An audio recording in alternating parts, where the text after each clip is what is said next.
안녕하세요. 결혼한 지 올해로 22년 차 딸 하나를 키우고 있는 50대 여성입니다.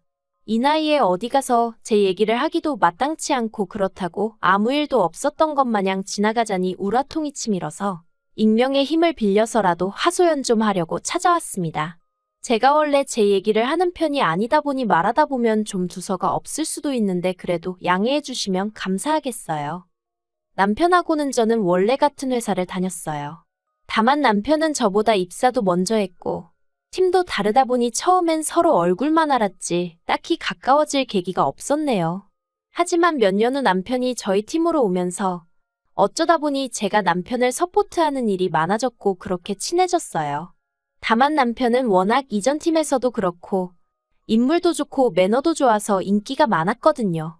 그에 반해 저는 눈에 띄는 사람이 아니기도 했고 원래 제가 이성 쪽은 좀 둔한 편이기도 해서 남편에겐 별 관심이 없었는데 하지만 어째서인지 하루는 남편이 저에게 정식으로 교제를 해보고 싶다며 연락을 해왔고 막상 그런 고백을 받으니 그 기분이 묘하면서도 싫지는 않더라고요. 그래서 한번 만나보자 한 게 이렇게 부부의 영까지 맺게 될 줄은 몰랐죠. 그때는 딩크라는 말도 잘 몰랐는데 어쨌든 남편이나 저나 아이 생각이 없었어요. 그래서 결혼하고 한 3, 4년 동안은 계속 신혼부부처럼 알콩달콩 서로만 바라보고 살았죠. 덕분에 양가 부모님들은 마음고생을 많이 하셨어요. 시댁에서는 혹시 저한테 문제가 있는 건 아니냐 의심도 하시고 그리고 그 무렵엔 솔직히 저도 아이 생각이 없으면서도 딱히 피임을 하는 건 아닌데 왜 안 생길까 하는 걱정이 들긴 하대요. 그래서 남편하고 병원이라도 가봐야 하나 어째야 하나 하루가 다르게 고민이 깊어져만 갔는데 그해 제가 임신을 했어요. 처음 제 임신 소식을 알렸을 때 양가에서 얼마나 좋아하셨는지 모릅니다. 다만 양가의 반응이 조금 다르긴 했어요. 친정부모님은 손녀 손자 상관없으니 제 몸 하나 잘 챙기라 하셨던 반면 시부모님은 무조건 아들을 낳아야 한다고 몇 번이나 강조를 하셨습니다. 사실 시부모님이 워낙 옛날 사고방식이 강하신 분들이라 특히나 손자를 원하실 거란 건 어느 정도 예상은 하고 있었어요. 하지만 그렇게 임신 소식을 알리는 며느리 면전에다 대고 아들을 낳아야 한다고 대놓고 말씀을 하실 줄은 몰랐죠.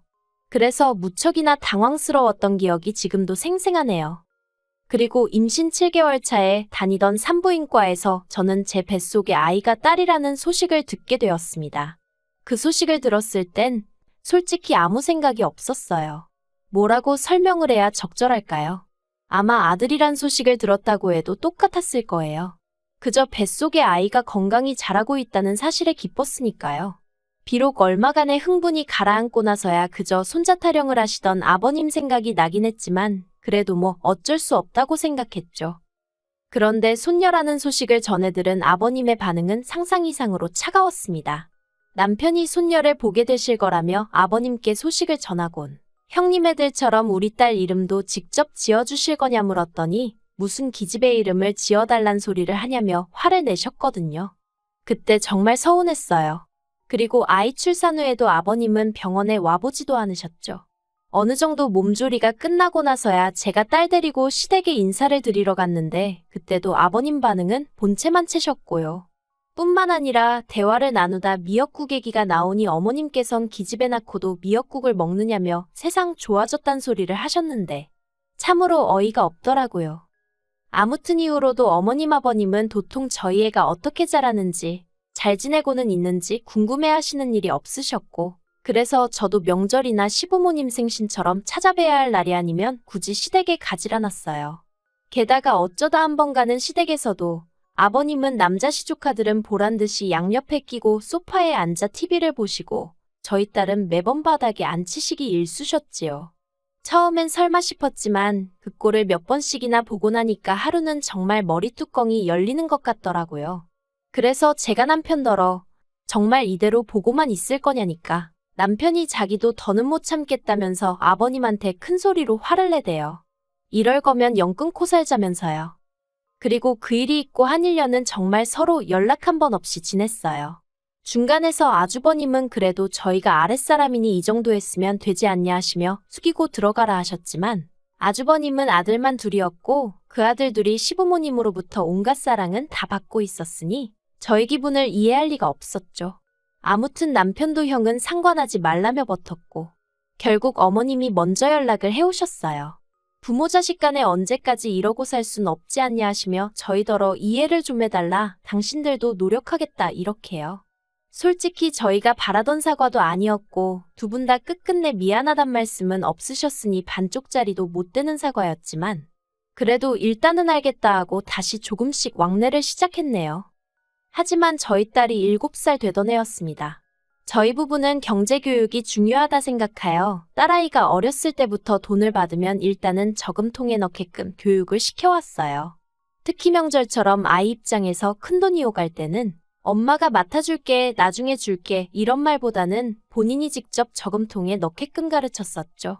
그런데 그해 추석이 지나고 아이 저금통을 봤는데 저금통이 텅 비었더라고요. 기억에는 아주버님이랑 시이모님한테랑 얼마씩 받았던 것 같은데 말이에요. 그래서 애한테 용돈 받은 거 어디다 뒀냐고 물으니 그 돈을 전부 다 아주버님네 애들, 그러니까 시조카들한테 줬다는 겁니다. 저는 처음에 아이가 제 말 뜻을 제대로 이해를 못한 줄 알았어요. 그래서 다시 지난번에 할머니 할아버지 집에 가서 받은 용돈, 그 돈 어디다 뒀어? 하고 물으니 애가 답답하다는 듯 저희 어머님이 시조카들한테 주라고 했다는 거예요. 제가 황당하기도 하고 어이가 없어서 할머니가 그걸 왜 다 오빠한테 주라고 그랬냐니까 할머니가 앞으로도 저희 딸이 받는 건 다 오빠한테 줘야 하는 거라고 하셨다나요. 그 말을 듣곤 어찌나 속이 상하던지. 그래서 제가 딸에게 그건 할머니가 잘못 이야기하신 거라고, 그럴 필요 없다고 했어요. 그리곤 바로 남편에게 전화해서 딸애와 나눈 이야기를 전했죠. 그러자 남편도 저만큼이나 화가 난 것 같더니 자기가 퇴근하는 대로 시댁에 가서 아주 단판을 짓고 오겠다대요. 그리고 제가 그 현장에 있지 않았으니 정확히 어떤 대화가 오갔는지는 모르겠습니다만 확실한 건 남편하고 시부모님 두 분하고 정말 한판 크게 싸운 듯하대요. 남편이 시부모님한테 어떻게 7살밖에 안 먹은 손녀한테 앞으로도 죄다 오빠들한테 양보해야 된다, 오빠들을 도와주려고 태어난 거다 그런 말씀을 하실 수가 있냐고 따졌더니 시부모님 하시는 말씀이 기집애들이 원래 그럴라고 태어나는 거지 그럼 뭐 얼마나 대단한 일을 할 것 같냐며 적반하장으로 나오시더랍니다. 그리고는 그러니까 지금이라도 니네도 아들 하나 더 낳으라셨다나요? 그래서 남편이 됐다고 둘째 아들은 죽었다 생각하시고 사시라 했대요. 앞으로 평생 얼굴 볼 일은 없을 거라면서 말이죠. 그리고 이후로 또 1년을 시댁하고 연락 없이 지냈어요. 솔직히 처음 이런 일을 겪었을 때는 밤낮으로 심장이 벌렁거리기도 하고 괜히 죄책감도 들고 그랬는데 이번만큼은 그런 것도 없더라고요. 오히려 제 어린 딸이 당한 걸 생각하면 고작 저희 쪽에서 할 수 있는 일이라곤 연락을 끊는 것뿐이라는 게 억울하고 분할 지경이었으니까요. 그런데 저희 딸이 초등학교에 입학하고 얼마 지나지 않아 시부모님한테 연락이 왔어요. 입학 축하한다면서 10만 원을 같이 보내셨더라고요. 어이가 없었죠. 제가 동기한 줄 모르는 사람은 아니지만 10만 원이라니 뭐 하자는 건가 싶기도 하고 누가 돈 달라고 했나, 왜 돈까지 보내시면서 이러시나 싶기도 하고 그래서 돈은 아주버님을 통해서 돌려드리고 남편이 마음만 감사히 받겠다고, 하지만 연락은 하지 마시라 했다 들었습니다. 그런데 이후로도 한 달 간격으로 어머님 아버님이 당신들이 살면 얼마나 살겠냐는 둥, 돌이켜보니 손녀한테 뭐 하나 잘해준 것도 없고 마음이 안 좋다는 둥. 그래서 결국 저희가 또 한 수 접고 들어갔네요. 막말로 당장 돌아가실 양반들이 아닌 건 잘 알고 있었지만 괜히 마음 찝찝할 일은 남겨두고 싶지 않았으니까요. 그리고 이렇게 지내온 세월이 벌써 10년 가까이 되어가는데 사실 그 시간 동안에도 별 거지 같은 꼴을 한두 번 본 게 아니에요. 아주버님 애들은 중학교, 고등학교 들어갈 때 딱딱 100만 원씩 주시더니 저희 딸은 10만 원 주시고 이런 건 뭐 할 얘기거리도 못 됩니다. 그까짓 돈 몇 푼 탐나지도 않아요. 저를 진짜 열받게 하는 건 사실 그런 금전적인 지원보다는 어머님 아버님이 저희 딸을 어떻게든 깎아내리고 싶어 환장이라도 하신 분들 마냥 저희 딸만 보면 흠잡기에 급급하셨다는 거죠. 일단 시조카들은 아무리 남자들이라고 해도 키가 170 조금 넘는데 하나는 체중이 90kg, 하나는 거진 100kg 가까이 될 정도로 뚱뚱하거든요.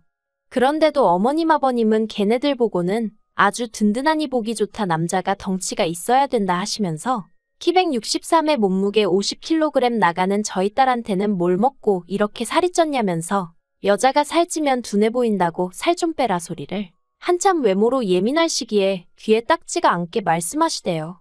그리고 그럴 때마다 저나 남편이라고 가만히 있지 않았어요. 왜 쓸데없는 소리를 하시냐. 우리가 보기엔 시조카들이야말로 문제다.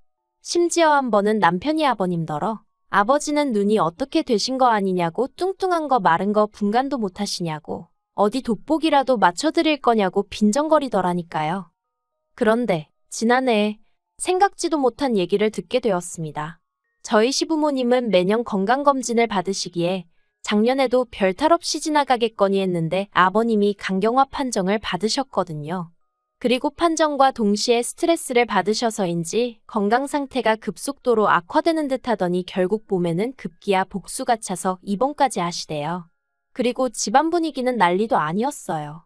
어머님은 당장이라도 아버님이 돌아가시는 거 아니냐고 무슨 초상 치르는 집 마냥 매일같이 전화해서 하소연을 하시고 그런 어머님을 상대해 주느라 저희 남편은 남편대로 고생을 했죠.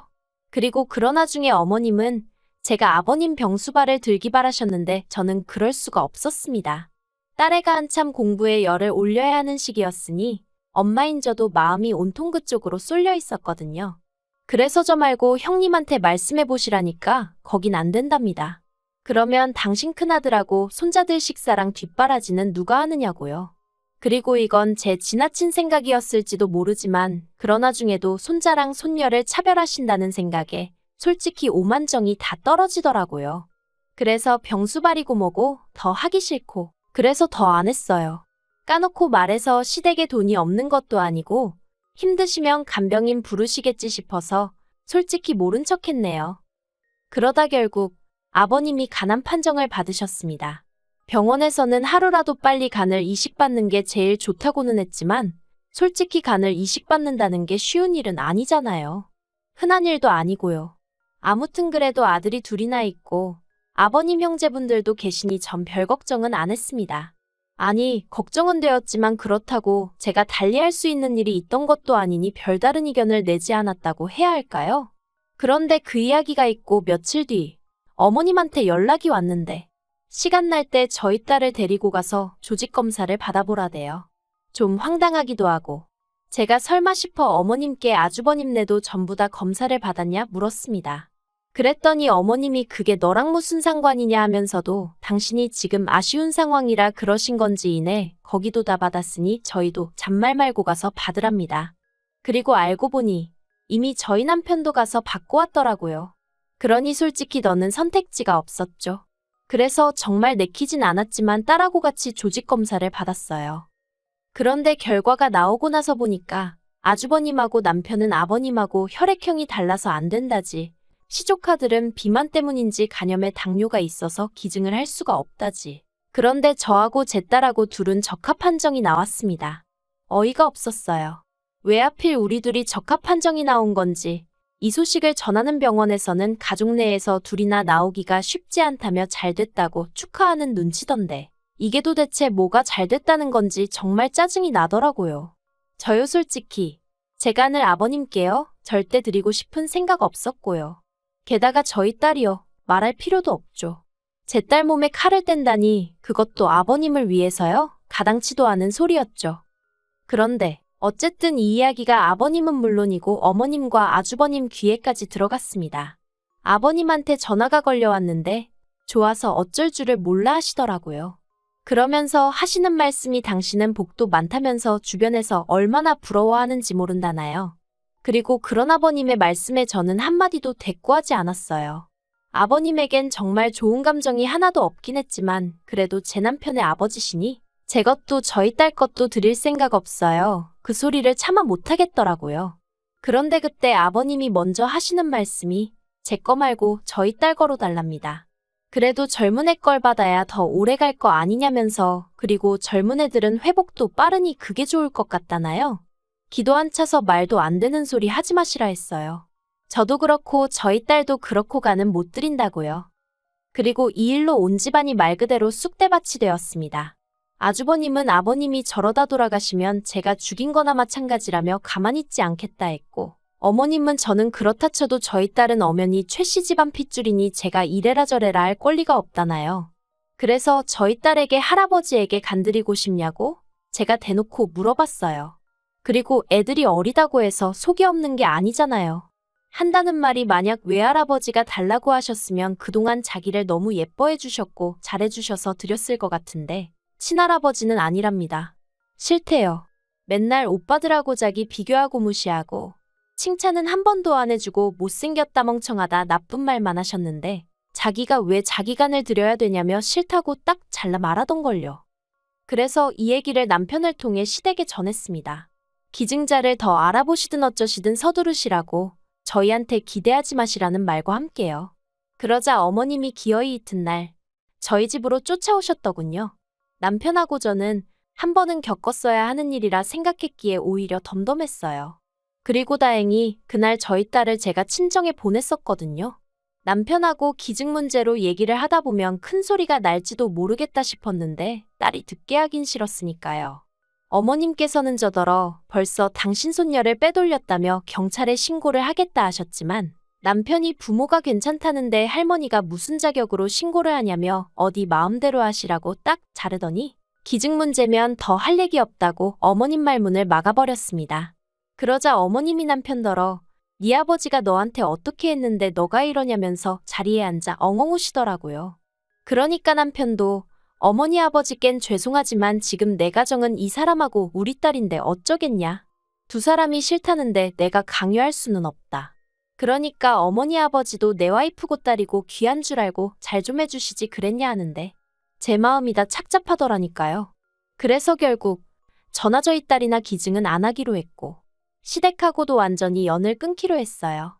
남편은 저더러 신경 쓸 거 없다 하고 실제로 집에서도 속은 어떤지 몰라도 속상하다거나 서운한 티를 내지 않네요. 모르겠습니다. 이러다 아버님이 정말 돌아가시기라도 하면 제가 후회하진 않을지.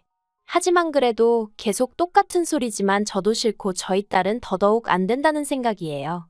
그러니 시부모님이 모든 걸 인정하고 받아들이시지 않는 이상 이 관계가 회복될 일은 없지 않을까 싶네요.